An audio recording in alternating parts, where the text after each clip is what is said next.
Hey friends, it's your pal Mike Shea from Sly Flourish, here with a special episode of Sly Flourish's Lazy D&D Talk Show. Tonight, we are going to we're just focusing exclusively on the January Patreon Q&A. So this show is brought to you by the patrons of Sly Flourish.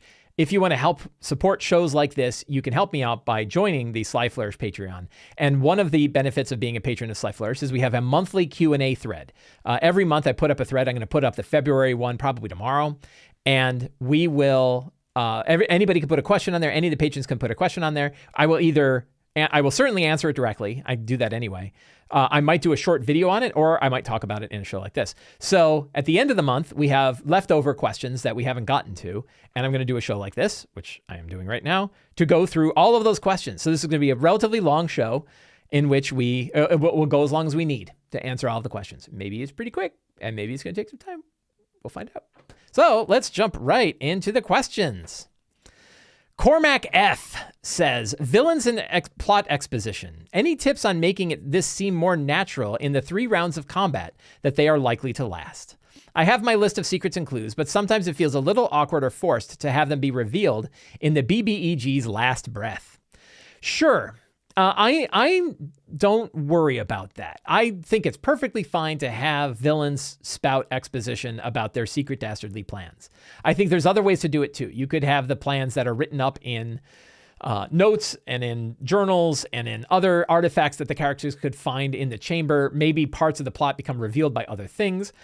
Maybe they overhear conversations. Maybe they turn one of the villain's agents and are able to draw information from them. So there's a lot of different ways to kind of reveal those. But I don't worry about being too cliche. Sometimes the cliches can just work, and they're funny, and we're all just playing a game. This isn't like we're not going to be winning a Pulitzer Prize for our work here, right? We're just or we're just doing a D&D game. So I tend not to worry about it too much, right? I'm lazy, right? I'm a lazy DM, and that's what I promote. And if it makes sense for a villain to spill their dastardly plot, that's a good way to do it. Another way is to have the characters, you could do it through insight rolls. They start to figure it out while they're there. They see things and they observe things. And now that they're actually there pulling in all this information, they can, they might learn it themselves. So that's kind of a way of taking the villain's exposition and putting it into the players. Now the players are exposing it to everyone. I think I know what's going on here, right? And they're putting the dots together. So that's another way to do it. But generally, don't worry about it too much. Relax, right? Just relax, and cliches are perfectly fine. Dr. Nick says, do you have any solutions for players that race for treasure? As a player, I've been a long-term game where a player is very grabby. 5 levels and months into the game, and everyone was still being nice, but the problem player had 2 magic weapons, only one of which he could use, and the rest of the party had less money and no magic items. As a DM, I've had tables of the players, mostly younger players, would grab everything for the character. I and the other DMs resorted to assigning items, mandating even splits of coinage, and ignoring in-game positioning for players hoping to grab up the salute. Yeah, I think you're doing it exactly right. And I think it's, I hate to constantly bang on the session 0 drum, right? But and I know it's not a cure-all for all problems. I get it, right? But it's a good one to bring up when you're going to put a system in place, like how we're going to distribute and handle loot, particularly if you know that some of your players there are grabby, right? It's not bad to say, by the way, this is how we're going to handle loot. All money is distributed evenly among party members, and no, Mr. Rogue, you can't steal extra. You can steal, but anything you steal goes back to the party. The group is here. And 2, loot is... loot will be permanent magic items will be distributed based on how many you have. And then if there's a generally even amount, or if the person who doesn't have that many, the person with the fewest items gets to choose the item. But if they don't want it, people can roll off for it, right? And we roll randomly, and that's how it's distributed. So you can come up with a loot system, and that's one that I like. And even among my adult friends where they're not particularly grabby, we that's a good style of doing it, because there's still like, oh, I kind of like that item, but I don't want to say anything because they might like it. So it's easier to say, like, whoever's got the fewest magic items gets to choose what they do.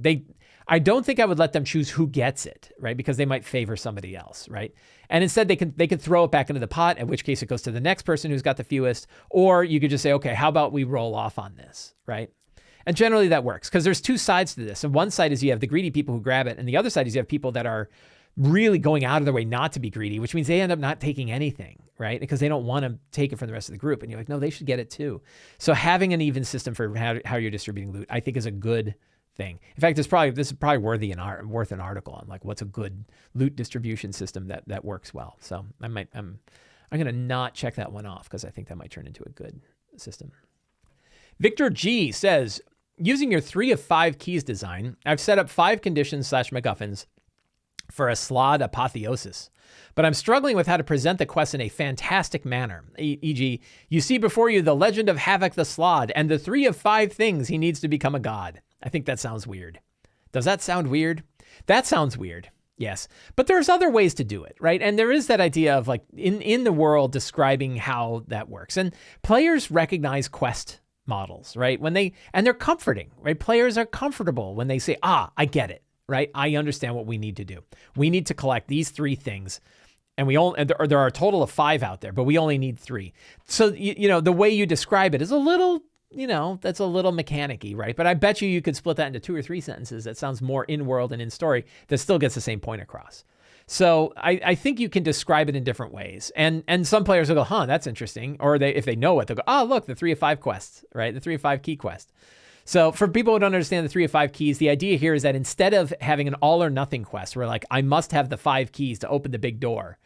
And then, oh crap, one of the guys grabbed a key and ran off with it. Well, now I can't get in the door. Instead, you can have the majority of keys required instead of 5. Like it takes 3 keys to open this huge door. There are 5 such keys. Any of the 3 of the 5 keys can open the door. And they're scattered all out. And maybe there were 6 keys. One was already lost many centuries ago. So there's only 5 left, right? And then it's like, okay, they can pick which one they want to go to. It gives them agency. It gives you an opportunity for bad guys to be working against the good guys and not have it where if one group gets 1 key, it completely hoses up things. It's a much more robust quest model when you use the 3 of 5 keys quest. And I have videos and articles that talk about the 3 of 5 key design if you want to see it.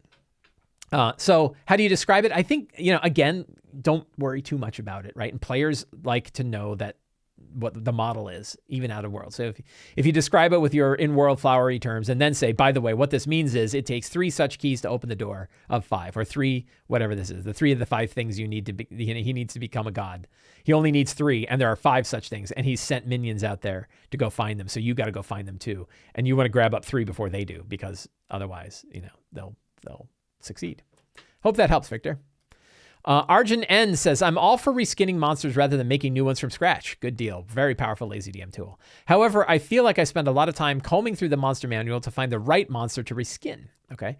I know that you have some go-to monsters you like to reskin, but I wonder if there is a more robust generalized way of using the custom monster table from the DMG to generate stats on the fly for monsters. Any thoughts on this? So I do think that reskinning is probably the fastest approach because you're taking something that a professional designer has made and that has been through playtesting, and you don't have to worry about getting the mechanics right, generally speaking, right? So definitely reskinning works well. The page on DMG page 274, I think can work fine. It's a little tricky too because like it doesn't tell you how much damage per attack or anything like that. So I'm going to do a little advertisement here in the middle of my video. Patrons of Sly Flourish have access to a document called Uncovered Secrets Volume 2. This is all of the material that all the guidelines and inspiration and generators that are not inside the Lazy DM's Companion, my new book, which just went for general sale today, by the way. And that one of the things I just put in this book this month that happened this February is a monster builder, 2-page monster builder, right? A 1-sheet front and back monster builder page that expands upon and simplifies the DMG page 274 rules. The idea there is you can pick a challenge rating. You can see all the stats of the monster that you need for that challenge rating. And then you can add and you can modify it however you think fits the story. And then you can add different traits to that monster to make it kind of unique. It's a quick way to do it. I still think reskinning is better. I think reskinning is better than the thing that I made. But I think that the thing I made can work really well. I've used it and it works pretty well. So I would take a look at that. And that's definitely a way to do it. If you're happy using the stats on DMG page 274, go with the gods, right? That should work too. The stats are pretty close. I think mine are a little harder. I jacked my damage up on mine because I thought they needed to be more dangerous. Thank you, Arjun. Chris T Says, I'm about to start my second campaign with a group that I've DM'd for over 3 years. During the last campaign, Tomb of Annihilation, I worked to incorporate aspects of the character backstories into the adventure, especially a very small 1 to 3 sessions. I noticed that while all my players enjoyed having their character story spotlighted, some were more hesitant to be thrust forward as their main driver of the party's story. In preparing for my next campaign, should I ask all my players individually how much they want their individual backstories to drive or play into the larger campaign? How do I make sure players don't feel left out if their characters' backstories aren't as tightly integrated in the larger campaign? But I think what you're describing is a good way to do it. Different players want different things, right? And I'll make a hot take. You ready for a Sly Flourish hot take? So there's been a fair bit of energy from very, very smart people that I highly respect, which usually means like, if all of these really smart people that I highly respect are saying this thing is good and I don't think it's good, it's probably good and I'm probably wrong. But I'm going to bring up my point anyway. A lot of people talk about the DMG, the 4th edition Dungeon Master's Guide, and also Robin's Laws of Good Game Mastering, right? Both of them have this idea of being able to consider the archetypes. I think even the 5th edition Dungeon Master's Guide has a little of this too. That there are different players fall into different archetypes, like your power gamer or your slayer or your the relaxed person. That I don't remember what they all are, but they generally say like, oh yeah, you have your power gamer type and you have your slayer type and you have your story focused person and you have your sort of relaxed person. And there's like 7 or 12 of these different archetypes. And I've always thought like that's not a useful model. And the reason it's not useful is like it's a really interesting model. And you could do like a great big analysis of all the players of D&D and they probably fall into these groups. But you've got 6 of your friends at your table. They are unique and they don't typically want one thing. They're typically not just the story player and the slayer and the power gamer. They all have different aspects of this. And so I've had friends that are like, yeah, and that's why it doesn't fit one model. And you can figure out like that there's 70% slayer and 30% power gamer. And I'm like, what's the point in that, right? Like, now I'm doing a bunch of crazy math. How about I just worry about what my friend Bill likes, right? Why don't I worry about what Bill wants, right? And think about and then get rid of the archetype ideas. Cause like, it's sort of like the stereotyping, right? And it's like, how about I worry about Bill and not worry about power gamer or whatever. And again, very smart people I've talked to who are like, yeah, it is useful and it may not be useful to you, but it is useful for a lot of people. I'm like, okay, but it doesn't feel useful to me. So my main point with this in relation to this question is that all players want different things and it's helpful to us to talk to them, absolutely, and kind of figure out the kind of things that they like. And I think your approach is good. That's saying like, hey, how much, how much did you enjoy it when I brought your character's story in the previous session? Did you like it a lot? Or you were like, you're just more for the main story? And you're kind of using that information because it also could turn out that the person who might have felt uncomfortable really liked it anyway and just didn't tell you, right? They might have been shy about it when it was going on, but then afterwards said, man, that was so cool. And they might not have told you that. So it's always worth communicating. It's always worth having a conversation and trying to find out the kinds of things. And they might tell you, yeah, I don't really care, right? I'm really here because I like hanging out with my friends and rolling dice and punching monsters in the face. And you're like, okay, cool, right? And then other people say, no, I really like the in-depth story. But even then, I've seen it where players are like, I just want to punch monsters in the face. And then the DM then says, okay, well, I'm going to have this great big intricate storyline with this other player. And they're like, why are we doing everything about them, right? So it's tricky, right? People are complicated. People are hard. And we say things, and then it turns out we don't want what we said. And we say we don't want things, and it turns out we do. So, you got to be flexible with it. And I would say, like, I probably wouldn't put too much emphasis on any one character, nor would I pull away too much emphasis away from any one character. I'd keep a balance on that. So I hope that's useful. That was a fun rant. Glad I got to have a rant. Lawrence H. says, what can you suggest for a lazy whole party retreat mechanic? Ready for another? I guess we're going to have another hot take within 2 things. I don't need extra mechanics for stuff like this. A lot of people like to build mechanics all over the place. I was just talking to Blades in the Dark, right? Blades in the Dark feels like it's got mechanics around all sorts of stuff.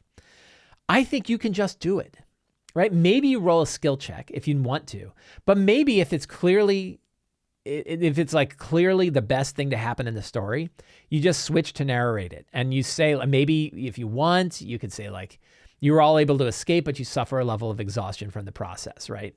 Like if they went into a situation that they should have known better to get into, and then when I think we're hosed, you can say, do you guys want to retreat from this situation, right? And you can break out of initiative, break out of opportunity attacks, break out of all that stuff, get out of the tactical part of the combat, and just say you're able to, after some careful strategizing and some strategic retreating, you are able to break away from your battle against the adult blue dragon, right? However, doing so is not without a cost. You all suffer 1 level of exhaustion or 2 levels of exhaustion, right?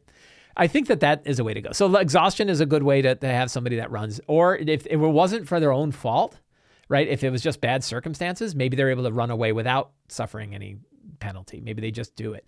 But I would think about it in the story, right? All of the mechanics serve the story. And you can change the story to fit it, right? You can look at it and say, I think there's a way. But boy, yeah, I've talked to many of my friends who are both designers of 5e, designers of D&D and D&D stuff, and players and DMs, right? And all of us say like D&D 5e does not have good mechanics for escaping. It doesn't. Once you get kind of, because of like opportunity attacks and the positioning and stuff like that, it is really hard to retreat.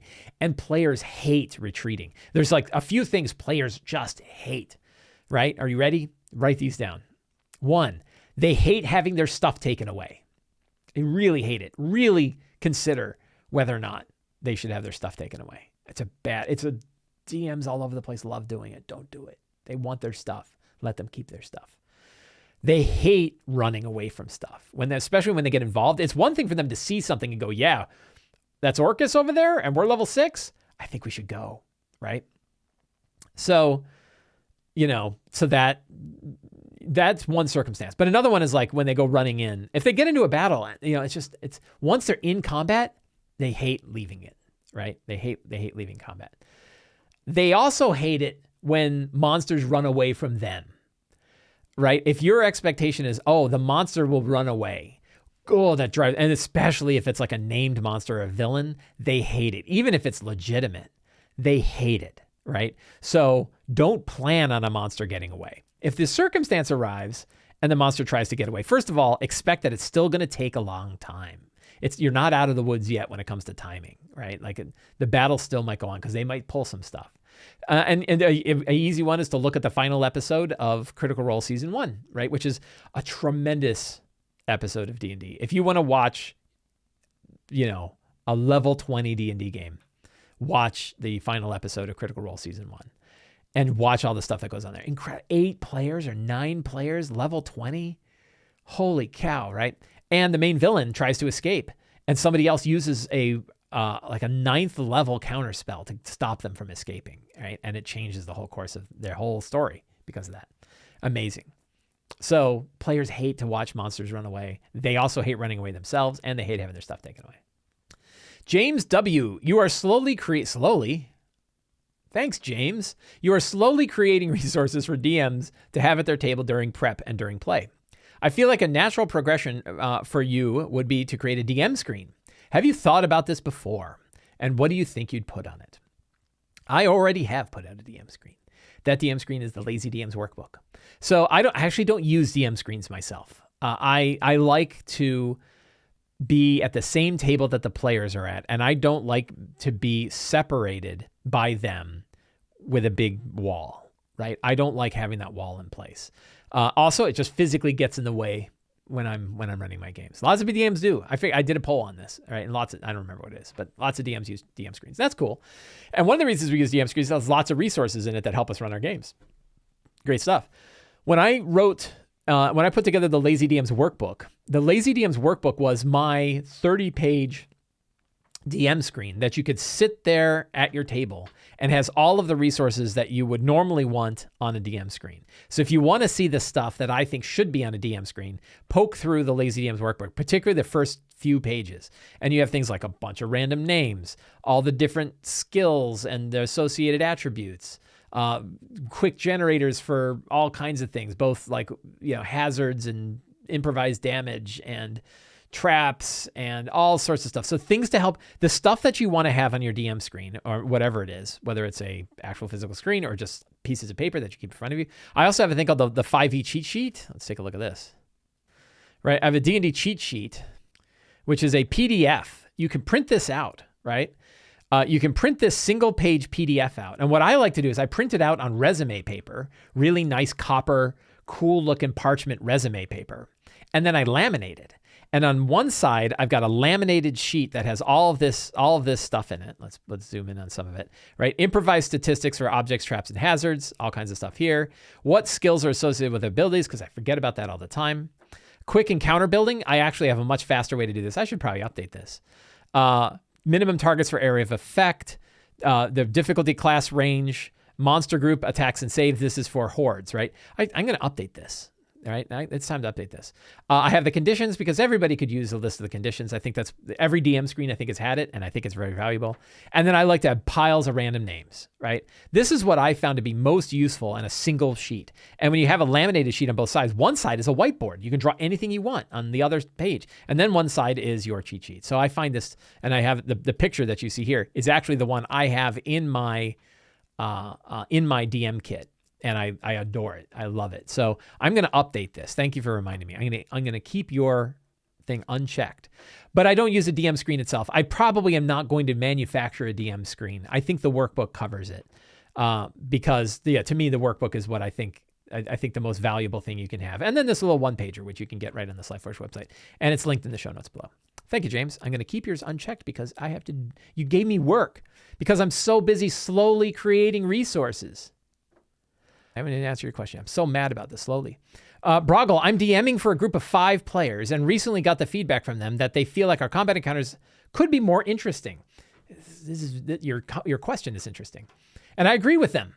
I try to use some tactics and think about what the monsters would do in certain situations, but a lot of times the bad guys just end up attacking once or maybe twice and then getting killed. With tougher enemies that do not die that quickly, I also have the struggle to keep things interesting because they end up being big bags of hit points. Yep. Attacking multiple times, but being too stationary. Do you have any thoughts on how to make interesting encounters so that they don't feel all the same and keep players engaged in combat? What's really interesting about this question is that there's different groups have different problems, right? And the monsters are too basic and boring, and the combat is too boring. And then on the other side, it's like it's too complicated and takes too long, right? And it's really hard to find the balance between it. And I think that this is that this swings back both ways. Sometimes it's good to have really intricate, complicated battles with lots of things going on. And then it's easier to have 2 ogres in a room holding a cake, right? So I think you can oscillate between, just like we oscillate beats, like upward beats and downward beats, you can oscillate between like simple battles and complex battles, right? So ways to make things more interesting. Obviously, there's a bunch of different ones. One, terrain. Right? Make the terrain interesting. Pits of lava, high ground areas, weird magical monuments that are radiating power, all kinds of stuff you can do with terrain. And you can, if you go search on Sly Flourish, there's a bunch of articles where I talk about like how to make terrain kind of interesting. Terrain is one. Mixing the types of bad guys up. And this is where people get into combat roles for bad guys, like combat roles for monsters. Who are your ranged attack monsters versus your brutes? And are they set up in a way that makes it tactically interesting for you to have to go, like, I got to get these 3 trolls so I can get back to that shaman back there because the shaman is nailing us with Call Lightning, right? So stuff like that.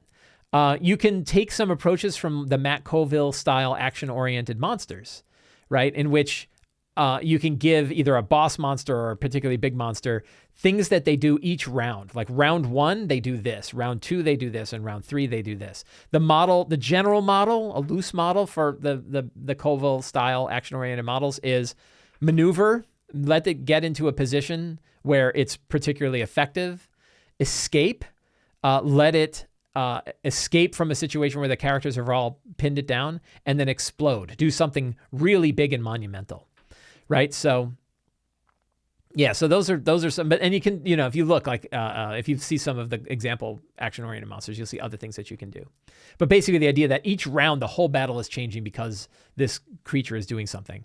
Phased battles are another one. Like having more monsters show up in the middle is a good interesting thing to have happen. So that's just a few ideas, right? A few different ways, but there's lots of things to do. The hard part is all of that thing makes battles harder to run and take longer, right? So you have to balance that out. And I think there are times where you want to have simpler battles. The other thing I'll throw in is just double down on your descriptions and double down on the fiction, right? It's not just an ogre hits you with a club, right? The ogre has, a club with like bits of hair on the spikes, big rusty nails on it. He roars out as he slams it. go big in your descriptions, right? Change things. Have him smash walls and rocks fall down and it grants disadvantage to him on his next attack or grants advantage in the next attack on him. Do interesting things that are in the story. Really dive into what it looks like. And it depends, like if you're doing gridded combat, if you've got maps and minis and is simple, I think are worse than if you're doing a theater of the mind battle that's simple. Because in theater of the mind, everybody has to kind of imagine what's happening. There's all kinds of things, aphantasia, where you can't really see what people are describing as a problem, but you can still do looser stuff. So I think sometimes the problem you're describing takes place when you're running simple battles on a grid because everybody's just looking at the token and figuring out hit points and damage. Broggle, I hope that helps. My friend Gabor, Rex, right? Rex says, we played Baldur's Gate Descent into Avernus campaign, but because of some real world things, we had to cancel it. 2 of my players played there, and we all have unfinished business feeling about it. If you have to do that, do you have any idea how the hell I can involve a new party in the middle of Avernus, in the middle of the Avernus campaign in hell? Yes, I think I answered this on the Patreon too, but I'll answer it here too, which is you can, the Hell Rider, not the Hell Riders, what are they called? The group of people driving around in the war machines, right? There's a bunch of gangs in war machines riding around in Avernus. They're kind of neutral-ish, right? They're pretty dark and neutral-ish, but those groups are excellent ways to bring new characters in there because player characters could be members of these gangs that have been there for a while and now they're breaking away. Take a look at the movie Mad Max Fury Road and see all the different characters that are in there, and those are the kinds of characters that could go in there. And you could talk to the players who are coming in new and say, again, do a new session 0, right? And say, for this session 0, here are the new characters. You which one of these 3 crazy, hellish war machine gangs did you come from? How did you end up here, right? And then let them build their class. But you can pretty much build any race or class and still have them be part of that group. The question is, how have they survived in that group for as long as they had? Like, if you have a holy paladin, how has this holy paladin stayed with these groups? And maybe it's because like they say like, yeah, he's a holy paladin, we hate him, but boy, he can cut down demons. So we keep him, we just put a chain around his neck and drag him along in the car and then release him and he smites people, right? So I would say probably having them get involved with the War Machine group is a great way to bring new players, bring new characters into an Avernus game because you're already in hell. So are they.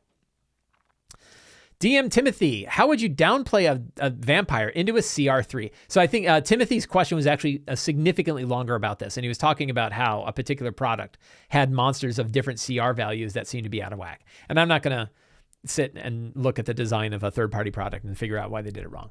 But I can talk about this. How would they downplay a vampire into a CR3 if it's all possible using your dials that you talk about in your videos? So a vampire spawn is a CR4, I think. So you don't need to go far. You don't need to go far to get to a CR3 with a vampire spawn. Oh, sorry, CR5. Okay. I would probably, at CR3, I think vampire spawns are already a little bit weak for a CR5. What I would probably do is have the hit points, right? I would lower the hit points of a vampire spawn. Turn that dial down, the hit point dial down. Their armor class isn't so bad for a CR3. The regen, you might, yeah. So if they take radiant damage, the regen stops. You could have the regen be less, maybe have the hit points, have the regen. Attack wise, they don't do that much, right? The vampire makes 2 attacks, only one of which can be a bite, and it's 8 damage for the main attack. The bite is 13 total damage, right? It's not that much. So I don't think a vampire spawn is that out of hand for a CR3. I think you could take the dial and dial the hit points down.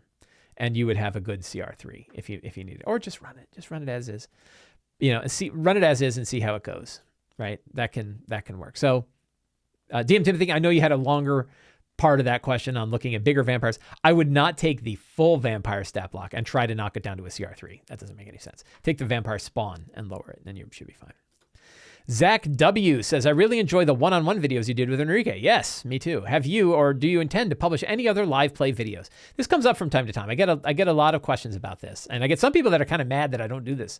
I'm not a streaming gaming guy, right? There are so many streaming shows out there. I want to talk about D&D.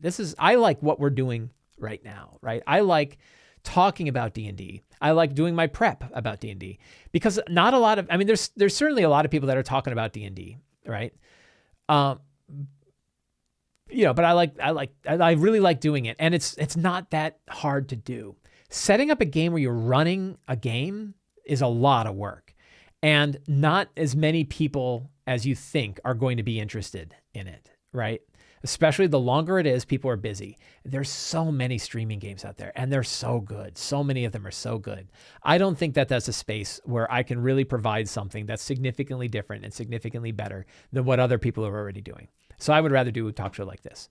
My games are for myself, right? My games are for myself and for my friends. So taking my game that's for myself and my friends and moving it online, I don't want to do it to them, and I don't really want to do it, right? Like, I want to just play D&D with my friends. So part of it is that too. I would love, and Enrique and I have talked about doing the one-on-one thing again. So I'm getting back to that. And maybe someday we'll do that. It's just scheduling is really hard. And we're both terribly busy. We both have a lot going on. So that comes up often though. Jim says, I'm toying with the idea of running a D&D campaign at work. Good, do it. However, the only real time available is a 1 hour lunch hour. Do you have any tips for hour-long sessions? Are these even feasible? Yes, they are. I did a D&D, was it the behind the DMs, not behind the DM screen, DM deep dive with Sean Merwin, my friend Sean Merwin. Sean has written more 1 hour adventures than I think anybody, right? He wrote a whole bunch of 1 hour, really they're kind of 2 hour adventures. Like I think they even started saying that they're 2 hour, they're 2 hour games. But he's written a ton of them. And in that video, he offers lots of tips for how to do it. So I will link to that video in the notes below, because it's a good conversation where we dive deep into this very topic. But I'm going to offer some specific tips here. First, stay low level, right? 1 to 3 levels, 1 to 3, pretty good. 1 to 4, the minute you get to 5th level, things are going to take longer. So A, keep it low level. B, keep the number of players few. The fewer the players, the faster the game will go. So don't try to run a 1 hour game with 7 players, right? And 6 is really hard. 5, 4, 3, yeah, right? And 1, sure. I get a lot of D&D done in an hour in a one-on-one game, right? The one we talked about with Enrique, those were almost all 1 hour, right? And they worked really well, and we got a lot done. So fewer players, easier to do it. Fewer players, low level. That's number 1 and 2. When you're thinking about the kind of game, imagine that you're probably only going to get 3 scenes, right? And only probably 1 combat. So you really want to think about it like a half-hour TV series. Like, what can you get done? There's a setup, there's the big meat, and then there's sort of a conclusion, right? And you want to kind of build around that. So start in media res. Like, instead of saying like you're at the bar and a guy comes up and says, we'd like to hire you because there's this weird abandoned church and we just found these catacomb underneath, and my buddy Blake fell down the catacomb. Instead, you're like, you are at the old church, right? And looking down at the great big pit. You've been hired by this guy to find this fellow Blake. And as you stare down the pit, and then all of a sudden skeletons start crawling out of the pit and attacking you, right? Jump right into the action all the time. Always be in the action. This is something else for Blades in the Dark does really well, right? Always jump to the action and skip the preamble, skip the quest giving stuff. You can still do the pillars. You still want exploration, you still want role playing, and you still want combat, right? You want to still have those pillars. But role playing can happen with the guy who got lost rather than with the quest NPC. So many people start in a bar to earn a job, right? Skip all that. Like, just assume they already took the job.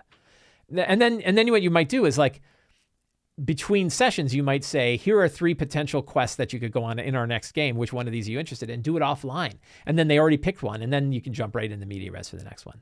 So those would be my tips for running 1 hour games. It is hard, right? And it takes work, but I think those tips can help. Liam B says, how would you use the Lazy DM Notion template to track factions throughout a campaign? Through NPC villain cards, or would you ever create a new category? Interestingly enough, I did create a new category, and I did it in my Numenera, in my Numenera campaign that I'm running. I created, NPCs and factions, and I created a thing where I had the convergence, right? The order of truth, right? And I created an NPC faction card. So the nice thing about these tags in the database in Notion is you can just add tags whenever you want. And I said, sure, faction tag, right? Now, it really only is useful when you're sorting on that. So I can, for example, go here and I can go into search and say faction. And it shows me just factions. If I wanted to, I could create another page that has a filtered view of the database just for factions. one careful thing, you don't want to over-organize. You don't want to make things, you don't want to have too many hierarchies and too many levels and too many pages and get lost. If you like, this is enough for me. If I could type faction in, I can find factions, right? I don't really need a separate faction page, I don't think. But maybe if I find myself doing it all the time, now it's probably worth adding a new page. So yeah, add a tag. You can, when we're looking at the database cards in the Notion database, right? The tags are whatever you want, and you can add tags for anything. You could break up locations of different things. Like, I don't even know if I need villains, right?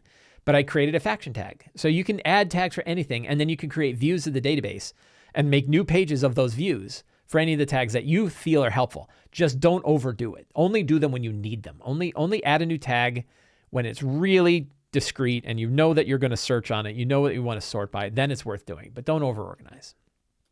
Hope that helps. Sam M. I am starting a new campaign shortly after finishing Rime of the Frost Maiden at the end of the year, similar to yourself. Cool. And have prepared a one-page campaign summary. Cool. The 6 truths are on there, but it's my first time running a campaign in a homebrew world. And I feel like the players will want/need more info about the world to build their characters and have good links to the world and knives for me as a DM to stab them with. It's hard to capture stuff like regions, factions, and relations between them on one page. And the homebrew is pretty basic stuff like dwarves good, but elves bad. And there's a lot of undead here, but good faction don't do anything about it because they're at war over there. Maybe I just have more than 6 truths. Would you include this sort of thing in a separate optional to read handout? Maybe 1 to 2 pages in a gazetteer style, or just leave it to the players and hope that they ask lots of questions. I would lean toward your latter. I would really try to boil down. You don't have to give them the world, right? This is the idea of spiral campaign development. What do the players need to have to build their characters for the game, right? First and foremost. And what kind of, really think about like the next adventure, right? What has to happen right now? And worry about what's going to happen right now. Worry about the things that they need to know right now that really define the world. And it's probably not the great big wars that are going on, right? Like, if somebody says, I am a soldier, then you might work with their character and start to add it. But I would probably add that stuff in as it's clear they need it. And I would be very careful about putting all that up front. You can make a campaign guide and maybe they read it. Maybe some of them like it. And maybe some of them don't. But I would not expect that your players are going to read it because no one's got time, right? So I would really try to figure out how you can boil things down, right? Yeah, and then Sussy Scott says, and then reveal the rest of it as it's going on, right? Reveal the other parts of it as they come up. Have them learn it through secrets and clues for the adventure, right? So remember, you have your 6 truths, but that's just for your session 0. Your session 1, you got 10 secrets and clues, 10 things they can learn. And the next session, 10 more things. And the next one, 10 more things. They're going to learn this stuff, right? They're going to pick it up. But it's really about what do they need right now, right? What do they need right today? They need to know, where do I eat? Where do I sleep? Where do I buy swords? Where do I go to worship? Where do I go when I want to buy spells? And, they want to know about the stuff that their characters need. They don't really need the rest of the world, right? Something occurred to me when I was thinking about my Numenera campaign, and I was kind of hemming and hawing and worrying about the campaign world. And what I realized is like the players, only about half of what the players care about is the campaign world. Most of it, half or more, are their characters, right? And just what their characters can do, which means as long as they're thinking about like what subclass they're going to choose, I don't need to fill in all the details of the world because they're not paying that much attention to it, right? So the little rule of thumb that players are only understanding about half of what you're giving them, right? That's one kind of rule of thumb that I keep in mind. And 2 is the world only accounts for about half of the fun of the game. And the other half is the characters, right? It might be even less. It might be a third or less because it's also the players having a good time, right? So don't worry about it too much. And I would really try, I challenge you to come up with 1 page, right? This is some creative work here. And the creative work is taking your big ideas and knocking it down to a Cliff Notes size 1-page guide. Jonathan R. I would love a rundown of how you run a game online. Do you use Owlbear? Do you use 2 monitors or expect your players to? Do you use D&D Beyond with it? How do you handle initiative? Use tokens in Owlbear or just write it down? I struggle with screen management running online games and VTTs, so really curious how you do it and what is shared with your players. Mine is not special. I do not have multi-monitors. I could kind of do them for my Wednesday game because I can use like an iPad and put D&D Beyond up on an iPad on a separate device. And I've done that from time to time, but I tend not to use it, right? So I tend to run full screen, and I actually run all my apps full screen, and I swipe. I'm on a Mac, don't yell at me. Don't tell me about it. I don't want to hear about it. But I use a Mac and I swipe screens. So I actually have an infinite number of monitors, and it's very quick for me to jump from one screen to the other. And one screen might be Owlbear Rodeo going on there. Another screen might be Discord with our chat in there. Another one might be D&D Beyond. I think typically I have my Notion notebook up. I have D&D Beyond up, and I use that for encounter building. I use that for initiative. I use that for monster stat blocks. I use that for the adventure itself a lot of times. So I use D&D Beyond. I'm pretty reliant on D&D Beyond. I know, don't yell at me. And then I have Discord, right? And I use, and then Discord is our in-game chat. It's where I paste and share stuff with them. And obviously we use it for audio and video, right? Then I might add a fourth window, which would be Owlbear Rodeo or whatever VTT. And honestly, I'm not particularly great at running it, right? I swipe a lot. I get lost a lot. I'm not on the right page. My players are putting funny GIFs in the chat and I'm not on there. So, yeah, so it's tricky. And I don't dictate to them how they use their system at all. I'm assuming they all can set up their own systems however they do. I've had players who just used a phone, right? Where they just play on a phone. I've had players who have big multi-monitor rigs, right? So generally they'll figure out what they need in order to play. And mostly they just need, and I haven't had anybody that's had trouble with like Owlbear Rodeo. They usually have like Discord, I presume, because this is what I have. They have Discord, they have D&D Beyond for the character sheet, and they have, maybe they'll have a page that has notes or for like Notion or something like that. But yeah, I don't have any special magic for that. Pete S., how has your experience been using Devastating Critical Hits? So I used this, I wanted to try some house rules for my Eberron campaign. And one of the ones that I used was Devastating Critical Hits. This idea that like when you crit, it's max plus an extra die so that it's never less. You never had a crit that was less damage than a normal hit, right? Because if they're rolling double dice. The problem was that like we switched online, and in online tools, the crit is automatic. Like it's just, you right click and say it's a critical, and it does a critical. It does it automatically. So trying to then replace that with Devastating Critical Hits, it ended up being harder. There were house rules that I was putting in place that ended up being harder because we already had the tool. The tools already wired it to do it the other way. So I just stopped doing that as a house rule. And I don't think it made a big difference when we ran in the game. The shield, people like the shield one. The idea that like you can prevent a critical hit against you by sundering a shield, right? That was, we use that. We use that from time to time. David W., for a campaign such as Wild Beyond the Witchlight that you're preparing now, how often do you add in encounters or side quests in the storyline, such as CZRPGs, encounters in the Feywild, or crooked routes while traveling during the campaign? Or a whole level increasing module such as a side quest. Every 5 sessions in a normal book, 8 sessions, random, when do you use it? I don't really do a lot of that, right? A lot of times I'm adding in my own stuff. The one product that I used very extensively was Waterdeep City Encounters. I've talked a lot about Waterdeep City Encounters. I think it's like one of the best-selling products in the DM's Guild. It's a fantastic book, and I use that a lot to fill in cities. So small products with small things that I can easily drop in. One little lair, one little encounter, those kinds of things I tend to use. Bigger encounter added things I usually don't need because like I feel pretty good about what I've got already, right? And for Frostmaiden, I didn't feel like I needed to add more stuff into Frostmaiden. I did add some stuff, but it was my own, right? I didn't add third-party stuff in there. So I'm not bashing the kind of work. I love CZRPG's work. Christian Zuck is a friend of mine, and I like the kind of stuff that they do. And a lot of time, I think it works better for inspiration. Like you sit and you read it and you like it. Now, Christian's work is very heavy with really cool maps, and you could use those maps in your VTT or anything like that. So those are very valuable too. But I tend to just stick with what's in the book. I don't know if I'm going to add other things into Wild Beyond the Witchlight or not. I'm not tempted to right now, right? I'm tempted to just go with what's in the book. Anton A., what is the best way to gradually reveal paper maps? I use Dyson logo maps. And I'd like to I like to keep the secret doors secret and reveal the maps over time. This is something that's very interesting because it's so much easier to do it digitally now, right? And it's so much easier to use like the lasso, copy and paste, and just paste a version of the map that they see, or use a VTT like Owlbear Rodeo that has Fog of War. It's so much easier to do that digitally. With physical, you can draw it old school, right? What we've been doing for 40 years, right? You put a piece of paper or you put out a battle map or something and you draw what they see, and it expands out. The other way is to, if you can do a printout, you can do a printout and cover it with other pieces of paper to make a fog of war. That can work somewhat well. Like when I do Dwarven Forge, I actually use cut up t-shirts as fog of war, right? Because Dwarven Forge is 3D, right? It's got all sorts of 3D stuff. And I will just put cut up black t-shirts over the top to add the fog of war. And I just pull the t-shirt aside and it slowly reveals the map. That works really well. But a construction paper, 2 or 3 sheets of construction paper, you can sort of manipulate them to show only the stuff that they can see. And that works really well. And ideally, if you can print, if whatever map you're printing, if you can have a version of that that doesn't have the secret stuff on it, and then you can draw that part of it in, that can work really well too. But I would probably say the easiest way is especially with like a Dyson map, because they're not super detailed already, is to draw it out like on a dry erase poster map. I really love the Paizo flip mat, and I would probably use that. I'll give you a trick. This is an old trick.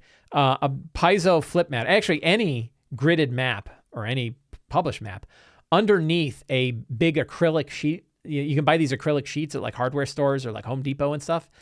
Get a 2 foot by 3 foot one. I've got a 3 foot by 4 foot one on my table upstairs. Those acrylic sheets, they cost 20 to 30, anywhere from like 20 to $50, right? But they'll last you. I've had mine for 15 years, right?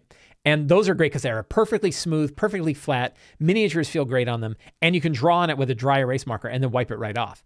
So that's a great way to put something on there that you can draw on. And it's perfectly smooth. There's no seams. That works really well. Otherwise, like a Paizo flip mat, I think is really great. Paizo flip map and a dry erase marker. You're doing it the way that we've been doing it for years and years. Pete S. says, I'm going to start running a West Marches style Eberron campaign soon. I plan on having core players who are usually there, and I want somewhat through line stories from chapter to chapter, but I'm concerned that 10 secrets per session is a lot for the players to keep track of at West Marches. 5 or less feels right to me. Any advice on this in general and the lazy DM approach to West Marches? I mean, that's kind of interesting, right? Because you have a West Marches game, but you have ongoing storylines, which I'm not knocking you because, we all play how we play, but I think that's kind of different than how West Marches is intended to be played. The key to 10 secrets is you don't have to reveal all 10. Right. And I hardly ever reveal all 10. So 10 is just to get your mind working, right? And get you ideas and to make sure you have enough. But don't feel like you need to reveal 10, right? Again, one thing I hammer on is the secrets serve you, right? You don't owe secrets anything. Secrets are there to serve your needs, not the other way around, right? So if you write 10, you're not obligated to do anything with those. You're not obligated to reveal them. You're not obligated to make them true. You can throw them away, right? But the secrets are there to help make sure you can fill out the world and fill out the story and make it interesting while the players are doing it. So I argue that 10 secrets are still good because it gets your mind really racing about interesting things going on in your game. But if, and of course, you're free to do whatever you want. So like if 5 works better for you, go with 5. But I think try 10. I challenge you. I challenge you to try 10. Any other advice in general about the lazy DM approach to West Marches?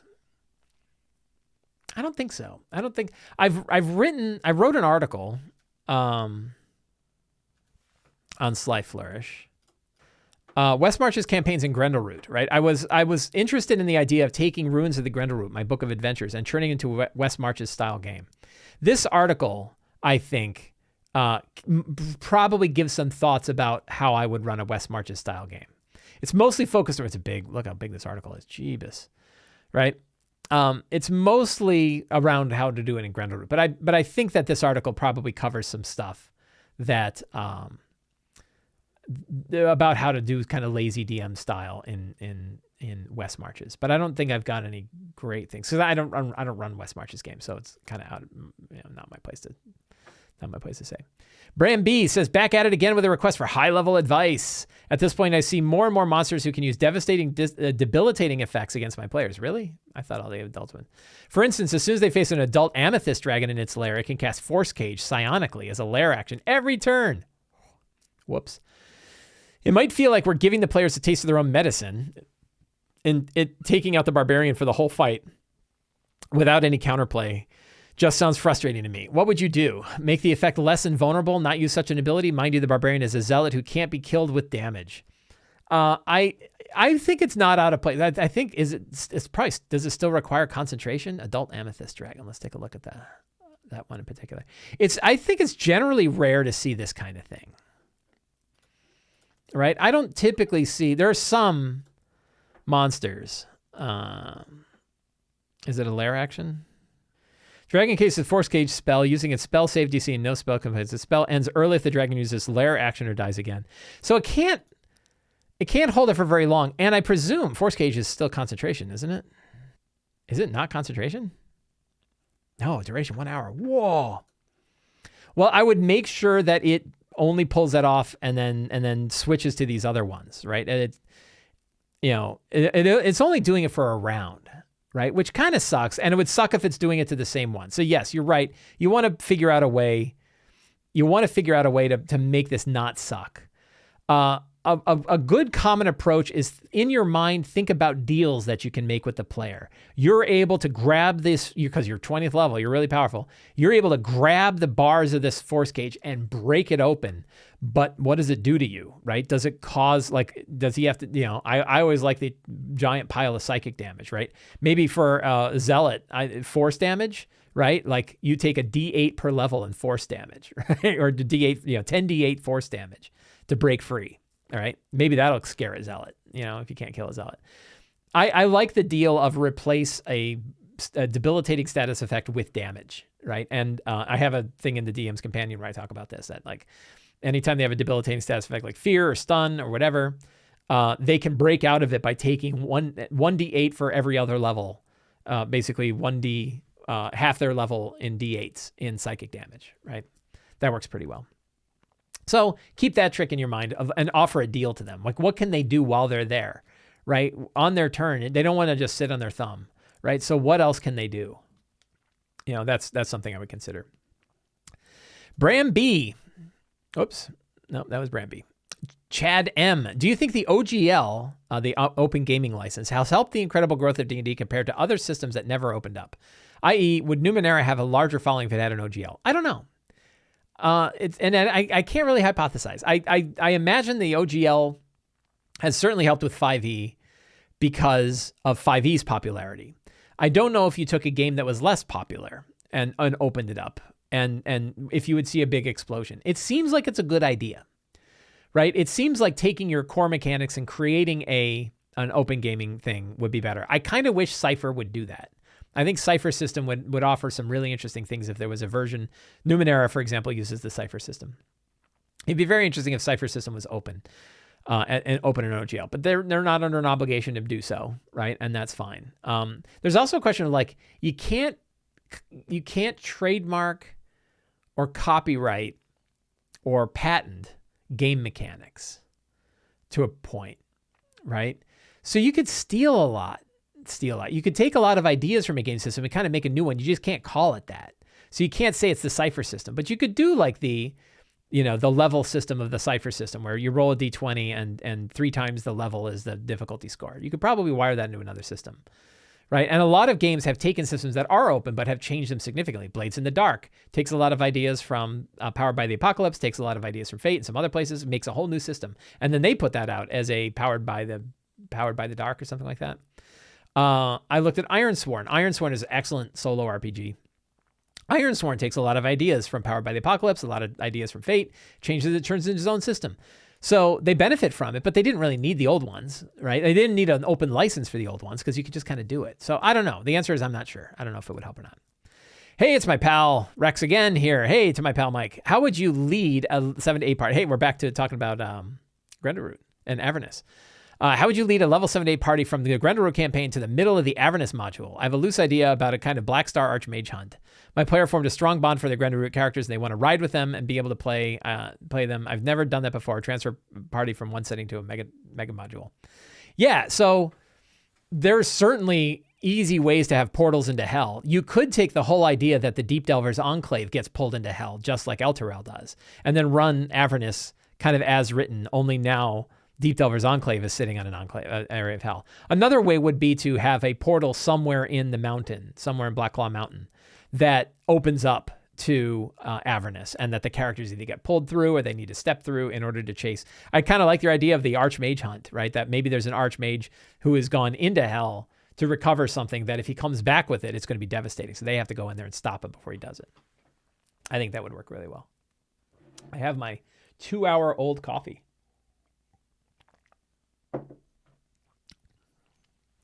Oh, that was a mistake. Rich G. How do you present and integrate monuments into your game? Do you tell your player a crumbling necrotic slaughter field or the frost giant is over there and leave it to them on how they'll interact with it? If the adjective typically denotes a detrimental state, do they quickly deduce not to mess with these monuments? You play it by ear, right? Sometimes you might only, so when you're rolling up a random monument from like the Lazy DM's, so both the Lazy DM's Companion and the Lazy DM's Workbook both have ways to roll to create interesting monuments, right? Interesting focal points for a location. And I like to roll them just to get my mind thinking about them. And then I sort of build the story around it and I try to like, how do you make it true in the world? And then from that story, it's like, well, what parts of it are clearly evident, right? And sometimes it could be clearly evident that, yeah, there's waves of necrotic energy coming off of this weird obelisk. Or maybe they don't discover it till they get nearby, or maybe they activate it, right? It really depends on the monument, and it depends on the story that you end up with. Monuments also work really well as a vehicle for secrets and clues. So you can have them discover the secrets, and those secrets might reveal more characteristics of these monuments. Sometimes the monument is just an interesting way to make a battle cooler, right? That like there's a arcane rune, and anybody who channels energy from it has to make a DC 15 intelligence arcana check. If they succeed, they get to add 2d6 force damage onto their attack. If they fail, they take 2d6 damage, right? So, and then I would just tell them. I wouldn't hide that. I would say like whoever is trained in arcana can tell that they can do this. So it really depends on the monument, and it depends on what you're doing with it, right? I think that's how I would approach and what I recommend. Jason A says, I have been running a 5th edition campaign for my two very good friends, both of whom are much more experienced than I, as they have been going through D&D since 2nd edition. We have been playing the Forgotten Realms campaign setting for 14 levels, and keeping up with their knowledge and lore has been exhausting. We're planning on going vertical and spell jamming our way to greener pastures after they finish up sabotaging a re-apotheosis or two. Do you have any advice for high-level Spelljammer-esque campaigns, both in terms of Spelljammer combat mechanics and campaign adventure encounter style? Things like that, things seem like they'd operate much differently when characters can just pick and go wherever they like, and I'm having trouble wrapping my head around the boundless nature of things to come. I have no idea. I've never run a Spelljammer campaign. I have the book. I've got my Planescape book here. I've got a Spelljammer book somewhere in the office. You can buy the hardcover version, like a newly printed hardcover version of Spelljammer from the DM's Guild, which is pretty cool. But I've never run it, so I really don't have an idea how to do it. I think you can kind of just make worlds like dungeons, like set your quests, but the quests are like worlds. I don't really know. The one thing that was interesting about this question that I want to talk about is like, what happens when you have players who know way more about your campaign world than you do? And it's easy to say like, well, you just give them some reign, right? You let them bring their knowledge in. And that works too, but it can be tricky. So you kind of have to make sure that they understand that your world is your world. And even though it's Forgotten Realms, like, well, in my world, the Netherese aren't like that, right? And hopefully they're okay with that. And a lot of players that are kind of respect that won't bring it up. They'll know like, oh yeah, well, Mike did it differently in his world. In my world, this is true, or in the world I know of Forgotten Realms, this is true, but I guess here, this is true.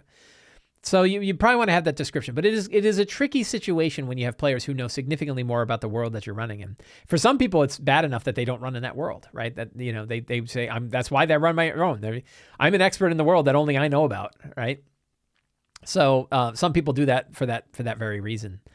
Yeah, so it's a tricky situation to deal with, and there are ways to kind of tap into your friend's knowledge of the world and have them help build the world out if you run that kind of game. Otherwise, conversation during session 0 to be like, I get that you guys know a lot about the Forgotten Realms. There are going to be times in here where I'll call upon that information and maybe we'll change things, or we'll retcon if I was wrong. Or there are times where what I'm saying is the way this world is. Steve L. I am currently running a darker, grittier campaign, and the characters in this abandoned town that is being reclaimed. While the characters are there as muscle to complete story missions, they have shown interest in actually helping out the town to rebuild. How would you go about this, and what sort of skill checks and activities and things like that should I add? So there are numerous products that you can get. Strongholds and Followers by MCDM, but there are many others too about how to sort of get into world building, in-world world building, city building, building layers, building your own kind of environment, hiring hirelings. There's a fair bit in the Player's Handbook and the Dungeon Master's Guide for costs of stuff like that. I, again, would focus on the story, right? Just like if they decide that they want to do something, then you talk about them about how they do it. You can do interesting things like in order to help get the church back and operating again, they have to go recover the thing that got lost and it's in a dungeon, and now they have to go on a quest to get it.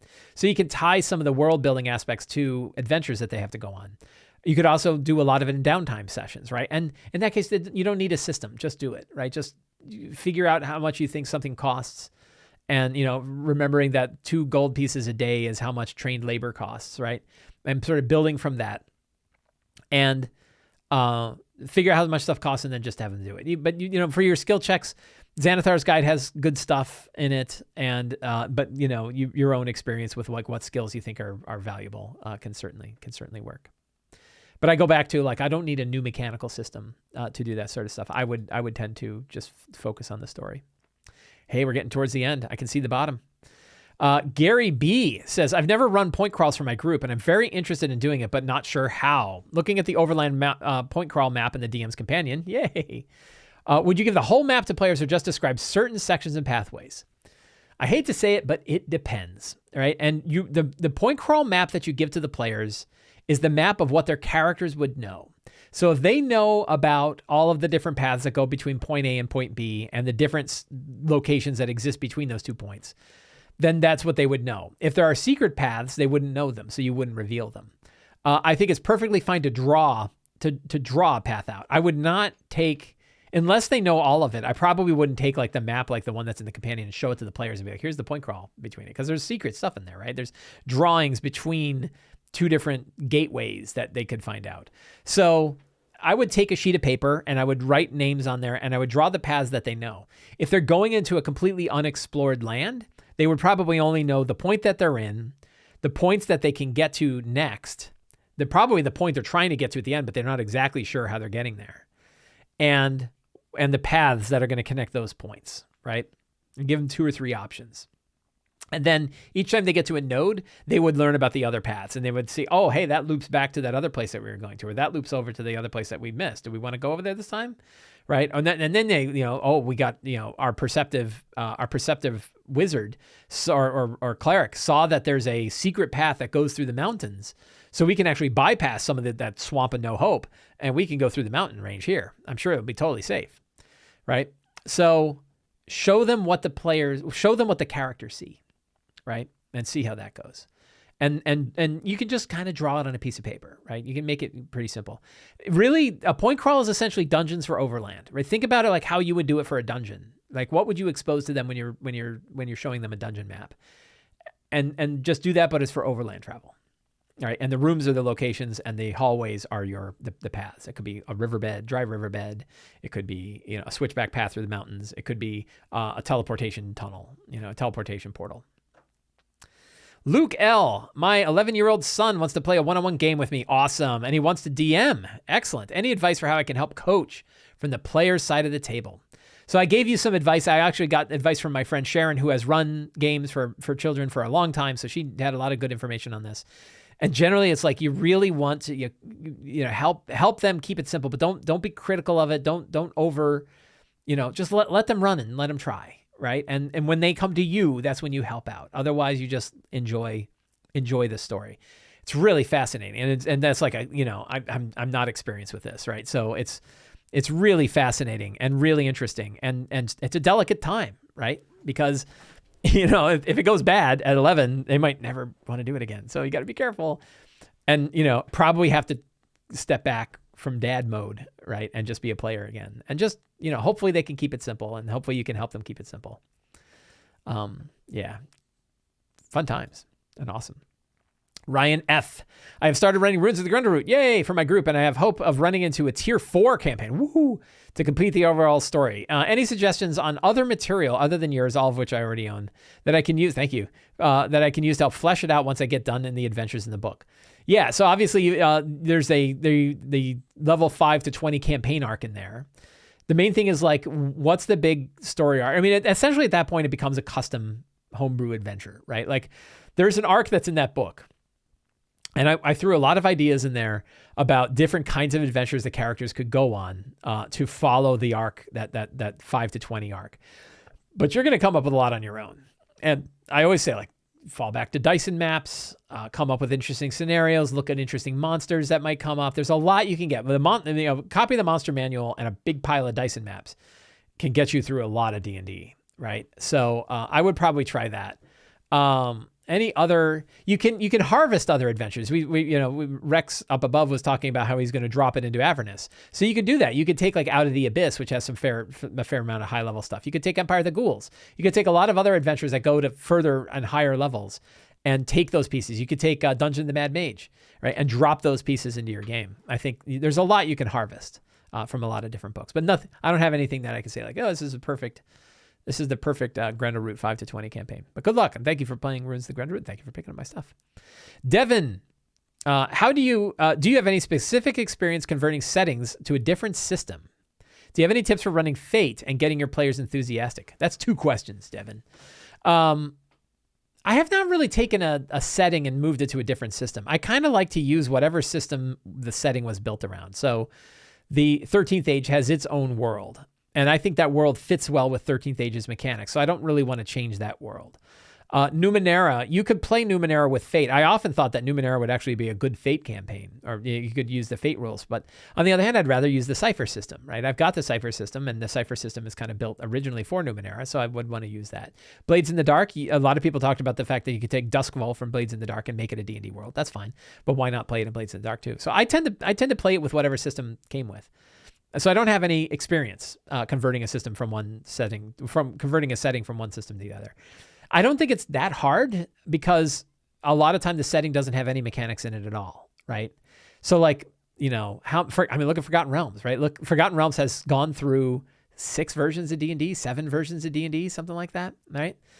And many of those versions have been very different from one another. So I don't think you need to do a lot of work to take a setting and convert it to, I don't think you need to do a lot to take a setting and convert it to a system.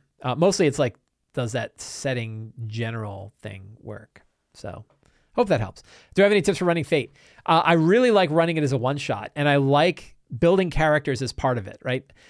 I think Fate's strongest point is that you can build a character in like 3 sentences and be ready to go. I really love that. I think Fate is the best one-shot system I've ever used. And I love it for that. It is very flexible. It is very fast, and character generation is really, really quick. And I love it for that. I don't like the funny dice. And I know that's like a terrible thing to say, but I really wish it used like a pair of D6s. And you can use it with a pair of D6s kind of, but it's like one side has to be the other and you got to subtract one from the other. It's a big pain in the ass. But I like Fate, and they have a new one, Fate Condensed. I think I have it. Yeah. Is it right here? Yeah. So I got my copy of Fate Condensed, right? And really like thin book. It's like, I think it was like $8, $8 for the physical book, right? And like the worlds you can build with this, the stories you can build are amazing. Fate is awesome. So yeah, I really love Fate. To get players enthusiastic, draw them into the world, right? Make your world really fun and interesting. Because the mechanics are pretty light in Fate, right? Seb S. My players spend a lot of time during combat discussing strategy and planning for their turns. This means typical combat often takes over an hour. While they generally enjoy these tactical elements of the game, they have now suggested several times that we speed up combat. Do you have any suggestions? Didn't we have a question earlier that was like, hey, my battles are boring and I need to make them more interesting, right? So this is what I'm talking about with like, hey, the weird interest of going back and forth on battles. And theater of the mind, I don't want to keep banging the same drums all the time, but like running smaller battles, if you want to keep things fast, run battles with fewer monsters than players, fewer monsters than characters, use only one type of monster, don't have a lot of environmental effects that play big, that really matter, and don't use a grid. Right? Describe it or use very simple diagrams to show like who's in the front and who's in the back. Think about the way battles are in Final Fantasy, right? You've got lines, you got your front line, your back lines, you got your, one group and they clash, right? Same with like Darkest Dungeon. Think about like the style of Darkest Dungeon, which is actually pretty tactical, but the style of play, the one-dimensional combat, right? Where it's basically one line versus another line. And run small fights. If your group prefers the grid and like, I don't want to do theater of mind, I hate theater of mind. Just like, yeah, but you're fighting 2 orcs, right? You're 5 7th level characters fighting 2 orcs. You don't need to draw a battle map for that. Like start small, start simple, and then kind of build up, right? And talk to them about what they can do and what they can't do, and talk to them about how you adjudicate it. Give them the rule. Like I recommend you hand them a copy of my Sly Flourish's Theater of the Mind guidelines so that they have an idea of like how this works, right? And that can speed things up quite a bit. So you want battles to be faster, remove the options for tactics, and get to that Final Fantasy style battle, I think can really matter. I got lots of articles about it. Chris W. I've started Wild Beyond the Witchlight game next week, and I love your idea for the Dread Incursions, but I'm concerned about the rewards. Just look at your session 0. You're giving a level 1 character, realistically a level 2 by the time they use it, a 4th level spell. I know it's only 1 cast, but I feel like it will trivialize any encounter in Chapter 2, possibly 3 as well. They wouldn't be able to cast this as a spellcaster until the final chapter. Do you just roll with it? And if they walk over an encounter, so be it. Yes. I really like giving high power things to low level characters because they're cool and they matter. And a lot of times they hoard them and they don't use them, right? So they might trivialize it, but they might be like, yeah, maybe I want to save this, right? Maybe I don't want to use this. And one thing is like, you can get through any encounter in Wild and Beyond the Witchlight by talking to them. So I'm not worried about them making a battle too easy because they can get out of the battles just by how they navigate the situation already. The spell I did give them was not crazy powerful. They can summon a knight, a knight construct, right? A construct of a knight that will walk around with them for an hour. So, I mean, that knight is really powerful, right? It's like a 40, 50 hit point thing, right? When they're like 12. So it'll matter, but it's not going to last forever. And if it trivializes one battle, it does. And that's kind of the fun of the story, right? The thing is they can't do it all the time, right? If you give an overpowered magic item that they use all the time, now you've trivialized everything. One battle, not so bad. And it can be really interesting. In my final Rime of the Frostmaiden game, one of the players pulled out an artifact they've been hanging on to forever that created a reverse gravity well. And it changed the whole battle. The final battle of the game changed the whole battle. And powerful monsters are flying up through the ceiling. It was crazy fun. And it really changed everything. Talk about like changing up the tactics of your battle. It changed everything. And it was really cool. So I'm really glad I did it. It's that fun of like, I don't know what's going to happen, right? And you give them a nuclear bomb and you're going to see what happens. Floppers, great name, says, how do I get my players to role play with each other? My players are all very good friends. We've been playing for years, and we have a great time. I've noticed, though, that they almost exclusively engage with me. I've tried friendly reminders like one of your party members might have more information about that, religion, etc. This only seems to work once, and the behavior returns to each player only engaging with me and DMing. How can I get them to talk to each other? A lot of points to this. One, you can't, right? And they're going to play how they want to play. And that might not be the way you want them to play, but that's the way they want to play. So I wouldn't worry too much about it. If you think like they're missing out on some fun, then I think doing what you're doing of like coming up with situations where they can role play with one another. But don't, a lot of this, I should probably write a book about all those simple lazy DM philosophies that like just relax a little bit, right? Like it's okay. Let them play how they play. Sit back, watch what happens. And if they want to interact, they do. If you're playing online, it's also tricky because people are always worried about talking over one another. So, if you're playing in person, that's kind of different, where that sort of thing. But it depends a lot on the situation, the physical situation that you're in when you're running your game. But I would say generally, like, keep doing the reminders, right? If they work, they work. If they don't, they don't. And if they don't want to role play with each other, then they don't. That's okay. You can also talk to them and be like, if you guys want to do more role playing among each other, feel free. But some people just aren't. They think it's weird. They don't want to, and that's fine, right? They don't have to.